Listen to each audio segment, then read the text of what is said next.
your nation, your province, your southern Alberta. From the heart of Lethbridge, it's Bridge City News Weekend Edition.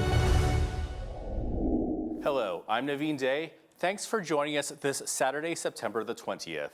One of the big stories south of the border, the man accused of assassinating conservative commentator Charlie Kirk at a Utah university was officially charged on Tuesday. 22-year-old Tyler Robinson is facing a long list of charges, which were read in Provo, Utah. Count 1, aggravated murder, a capital offense for intentionally or knowingly causing the death of Charlie Kirk under circumstances that created a great risk of death to others.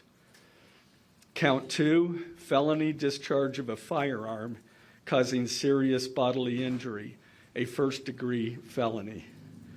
The state is further alleging aggravating factors on counts 1 and 2 because the defendant is believed to have targeted Charlie Kirk based on Charlie Kirk's political expression and did so knowing that children were present and would witness the homicide. Also, following the press conference, I am filing a notice of intent to seek the death penalty. I do not take this decision lightly, and it is a decision I have made independently as county attorney, based solely on the available evidence and circumstances and nature of the crime. DNA consistent with Robinson was found on the rifle's trigger. After shooting Mr. Kirk, Robinson hid the gun, discarded the clothing he wore when he fired the rifle, and told his roommate to delete incriminating text messages and not talk to police. Authorities have released texts where Robinson appears to confess to killing Kirk, but conservative commentators and influencers are painting a conspiracy theory, claiming the texts have been doctored to absolve Robinson's transitioning partner of any responsibility in the shooting. Utah Governor Spencer Cox said that the partner, described as a male transitioning to female, had no advanced knowledge of the crime and has been cooperating fully with authorities. Charlie Kirk's funeral will be live streamed on Miracle Channel Sunday, beginning at noon Mountain Time. Also in a New York courtroom this week, a judge dismissed terrorism charges against Luigi Mangione in the killing of UnitedHealthcare CEO Brian Thompson. But the judge kept the state's second-degree murder charges against him. We get more now from Michael Sisak with the Associated Press. Judge Gregory Caro left intact a lesser murder charge, second-degree murder. That charge still carries the possibility of life in prison. But it nonetheless was a victory for Mangione. Mangione walked into court in a beige jail jumpsuit. He was there for several minutes as Judge Caro summarized his ruling, and then he walked out, his hands shackled to his body, and raised his eyebrows as he passed the crowd of supporters in the courtroom. His lawyers were trying to get the entire state case dismissed. They argued that it was double jeopardy. Judge Caro said that it's premature at this stage to entertain the notion of double jeopardy because neither the state case against Mangione or a parallel federal prosecution have gone to trial. If convicted of the remaining second-degree murder charge, Mangione faces a minimum sentence of 15 to 25 years in prison. He has also been charged with weapons and forgery crimes. Back on Canadian soil, members of Parliament returned to the House of Commons this week as the fall session of Parliament kicked off. And when question period opened, Conservative leader Pierre was quick to square off for the first time with Prime Minister Mark Carney. Mr. Speaker, the Prime Minister mentioned how much had changed, and it's true. I look around this place, and when I left, there was a Liberal Prime Minister who was making excuses about breaking promises, running massive deficits, costs, crime, chaos were all out of control. And whereas today, we have a Liberal Prime Minister breaking promises, making excuses, running massive deficits with costs, crime, and chaos out of control. Mr. Speaker, when will the Prime Minister match the grand promises with the real change Canadians need? Here, here, here. The Right Honourable Prime Minister. Mr. Speaker, I understand the Minister, or the Minister, promotion. Former Come on over. I understand the leader of the opposition was busy. He missed the largest tax cut for 22 million Canadians. He missed the cut on the GST for new homes. He missed eliminating all federal barriers to trade. He missed. I hope I'll have another opportunity to finish a very long list of what the leader of opposition. It's like a soap opera in the House sometimes. Prior to getting the session underway, Government House Leader Stephen McKinnon said he's under no illusions about the prospects for cooperation with Conservatives, but the minority government will need opposition votes to pursue its agenda. The NDP has said it won't pursue or it won't support an austerity budget. With Parliament back in session, the Canadian Labour Congress is sounding the alarm about the next federal budget. The Liberals are expected to introduce an austerity budget in November, but the CLC says you can't cut your way out of a crisis. A nation-building project today has to mean more than steel, lumber, and concrete. It means universal public programs like pharmacare, like childcare, like healthcare. It means valuing the very workers that keep our communities functioning and thriving. And it means providing a strong social safety net that will help families get through difficult times. Nation building means things like reforming our outdated employment insurance system so that it is actually accessible and provides adequate income supports when workers need it the most. Because right now, too many workers are excluded from the benefits that they have already paid into. We need a universal 360-hour entry requirement. We need a higher benefit rate. We need longer durations, and we need automatic adjustments so that when the economy weakens, those workers are being caught. On Wednesday, the Bank of Canada cut its key interest rate by a quarter point to 2.5%.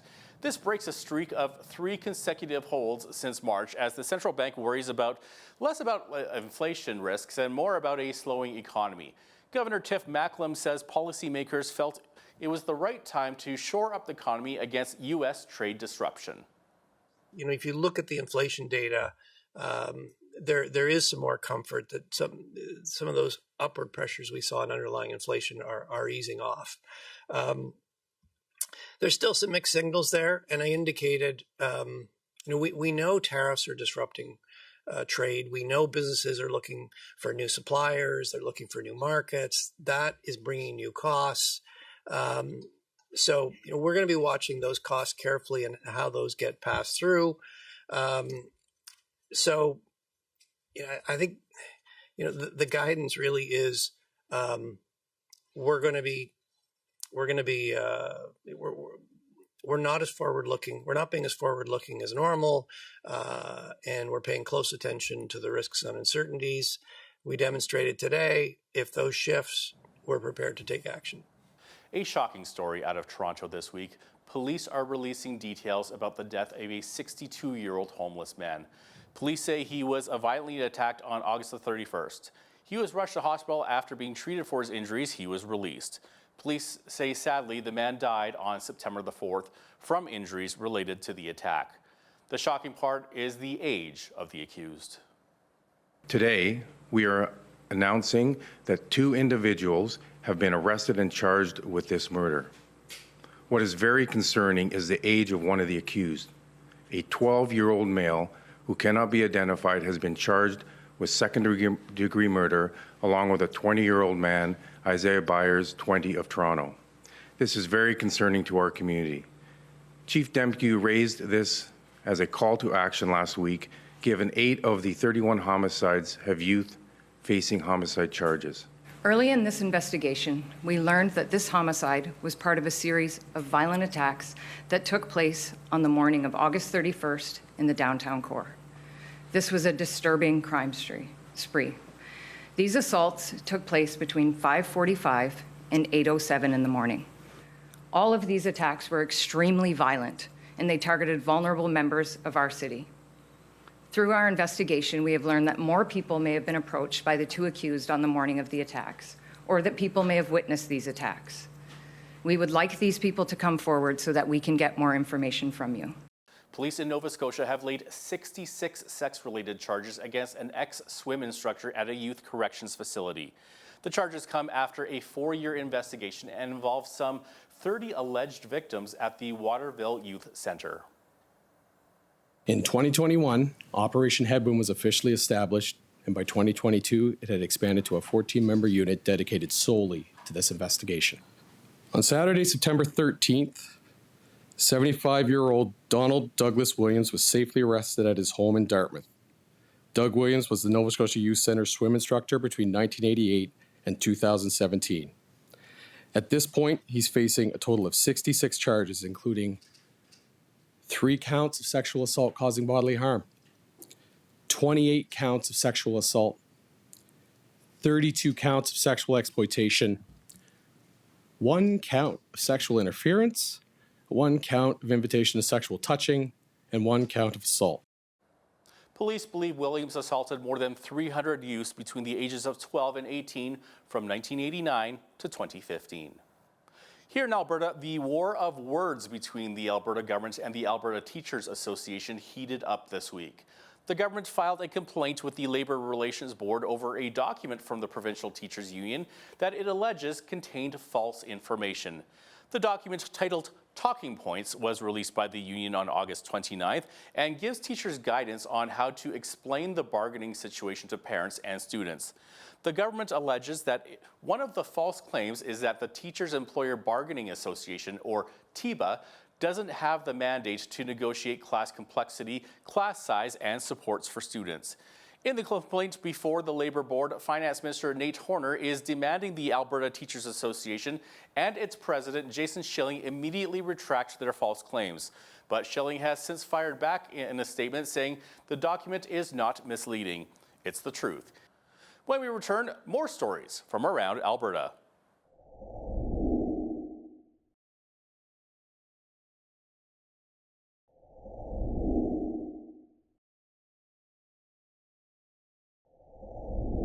Welcome back. Here's more of what's happening around Alberta. The Alberta Law Enforcement Response Team, or ALERT, has dismantled a major drug trafficking network and made one of the largest drug seizures in Alberta history. Project Cerberus was a 2-year investigation led by ALERT's organized crime team, along with the Calgary Police, the RCMP, and the U.S. Drug Enforcement Agency. ALERT alleges a crime group was obtaining cartel cocaine from Mexico, smuggling it into Canada for nationwide distribution. 61 kilograms of coke was seized in Manitoba in March of 2024, and another 96 kilos was seized by the DEA in Houston, Texas last October. That 157 kilos of cocaine had a street value of $15 million. The seizures also netted investigators 15 firearms and about $1 million in cash. On September the 8th, 35-year-old Jack Kostjaniak of Edmonton was sentenced to 135 months, or just over 11 years in prison in Texas after pleading guilty to possession with the intent to distribute. 5 other suspects are facing charges here in Alberta. They have been released and are scheduled to appear in court later this month and in early October. The Lethbridge and District Exhibition announced Thursday that it's rebranding into 2 separate entities. The Lethbridge and District Agricultural Society will focus on the community's agricultural roots dating back to 1897, while Excite Lethbridge will partner with the Ag Society to develop and host events, plus trade and convention opportunities. Additionally, the Agri-Food Hub and Trade Center is now renamed the Lethbridge Trade and Convention Center. The city says the idea behind the reorganization is to ensure greater efficiency and further promote Lethbridge as an agriculture hub. Definitely really excited about what's going on. This partnership between Excite and the new Lethbridge Ag Society, this was grassroots, something that was born out of a lot of conversations between the city of Lethbridge and the Ag Society to create something that they think is new, fresh, and going to really represent both our agricultural society, but other events and functions that are going to be a huge benefit to the Lethbridge city and area. You know, in talking to the minister, he was, and this is going back a couple of years, is when all of this had started, is to go back to the grassroots, to go back to what Southern Alberta is, and that's, the agricultural society. I think over time we lost some of that, and so, but what it changed to is some of the event attraction stuff is also important. So we thought it was important to be able to separate those two, go back to those grassroots of having that egg society, but also be able to continue forward with event attractions. So I think they'll really complement each other very well. The previously known exhibition was recommended to split by consultants to the city amid ongoing financial challenges that have placed the exhibition under city ownership.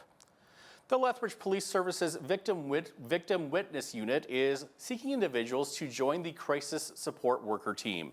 That team provides vital care and guidance to victims and witnesses during the most difficult moments of their lives. According to Catherine Poilievre, Program Manager with the LPS Services Unit, last year the team supported around 2,145 people and responded to 255 call-outs. She explains how important it is to be present during the critical moments following a traumatic event.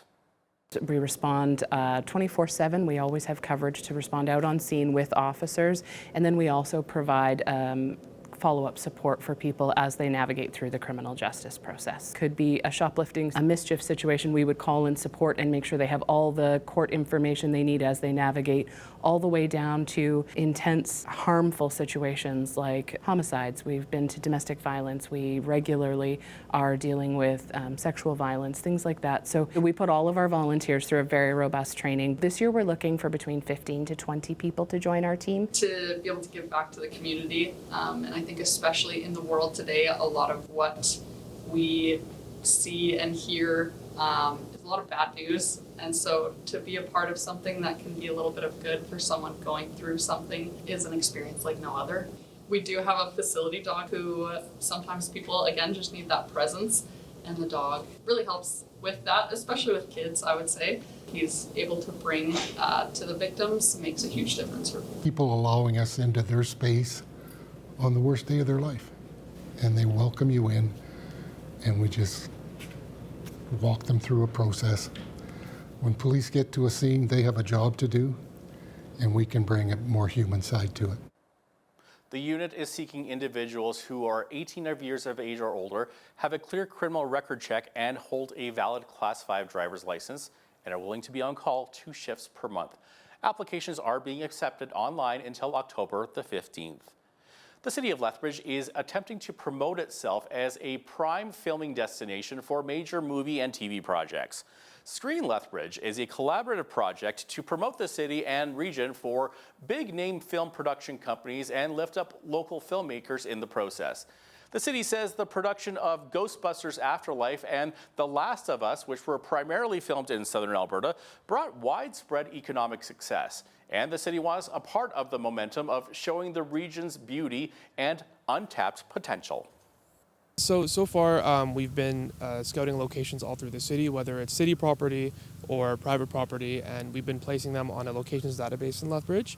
And we also I've been personally working on a program for the city directly, and the way that it works is it's supposed to be a very seamless process as to permitting and requesting any property filming in the city. We want to make it as easy as possible for location managers and producers to come in and just book the property, make it seamless as possible. Alberta has all of the scenery, but it's also a much cheaper place to do those kinds of productions. And credit to the provincial government, they have a tax incentive program that Lethbridge can tap into. There's actually an additional incentive if you're outside of Edmonton and Calgary. So the government's done a good job of promoting rural. And I think, those tax incentives combined with low cost and all the available talent just makes it a no-brainer for production firms to look outside the traditional centers, even in, the Vancouvers and Torontos of the world. HBO's The Last of Us contributed over $183 million to the province's GDP and created around 1,500 jobs after it was filmed throughout the province in 2021 and 2022. The City of Lethbridge's annual Mayor's Luncheon for Business and the Arts was held Wednesday afternoon at the Sandman Signature. The luncheon recognized some of the city's top art and business commitments and vibrancy to the local community. Mayor Blaine Higgins says he is proud to honor some of the young aspiring recipients and arts-supportive businesses that participate with the civic government to enhance local creativity.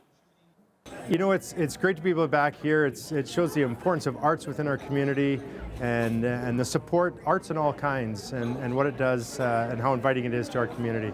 It's great to be able to see the support that council does and the community does for the arts. Well, I'm very honored and very tickled that they picked me because it's just something I enjoy to do. And I love my students and I love to make art. Everybody has the capability, whether it is painting or making music or writing or even doing numbers. I think of accountants or cooking. I mean, everything. We have a creative source in our mind and we need to access it because it makes us more of a whole person.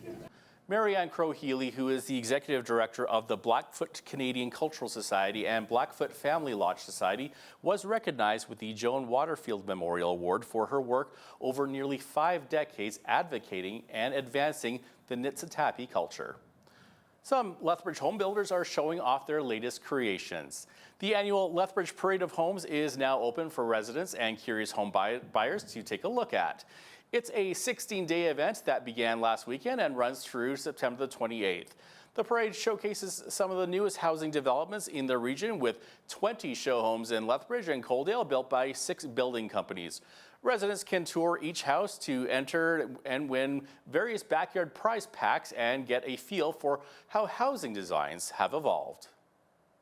Well, there's so much to see, and there's so many new things happening in housing, in innovation, in design, and every community. So it's 9 communities throughout Lethbridge and Coaldale. Every community is a little bit different. So take a look at what area the houses are located in. It gives you a sense of how our cities are building. That's what's so exciting about this parade is you really get a chance to see what's being built and how our cities are growing, how Coaldale is growing, how Lethbridge is growing, and how these builders are adapting to meet demand of the customer. And housing starts are absolutely up over 2024, certainly well over 2023. So we're in a boom, and it's a great time to be here. We try to structure our homes to be able to live in so that there's a lot of functionality in it. And so when we get a lot of people through, like for this last 2 days, Saturday and Sunday, the first 2 days of the parade, we had just about 1,800 people through our houses. And so we got a lot of opinions, some good, some bad, but we take that into consideration because we're trying to satisfy a lot of people's needs. And this gives us an opportunity to get a lot of information in a very short period of time. Lethbridge saw a 26% increase in housing starts in the first 2 quarters of this year compared to last year, according to the statistics from the Canadian Mortgage and Housing Corporation. The map of homes can be found on the Parade of Homes website. The Lethbridge Hurricanes announced their leadership group for the upcoming season. Logan Warmold will be the team's 33rd franchise captain, taking over the mantle from Noah Chadwick. The alternate captains will be Shane Smith, Luke Cousins, and newcomer Matteo Fabrizi, acquired in a trade with Prince Albert. The new captains say they're prepared to lead the young team that features plenty of first years entering the league. Yeah, obviously super honored. Obviously plenty of guys left from last year, and someone kind of had to take over Chatty's role, and I guess the coaches thought that would be me. And yeah, like I said, super honored, super proud, and excited to lead this group. On the financial side of things, the Canes announced the team made a profit of over $1.1 million in the 2024-25 season, with help from their run to the Eastern Conference Finals last playoffs and the expansion fees received from the Penticton Vs entering the WHL this year. The franchise also saw a climb in their average game day attendance to 3,791 last year. Well, the race for City Council is heating up, and we've got 2 councils coming up next.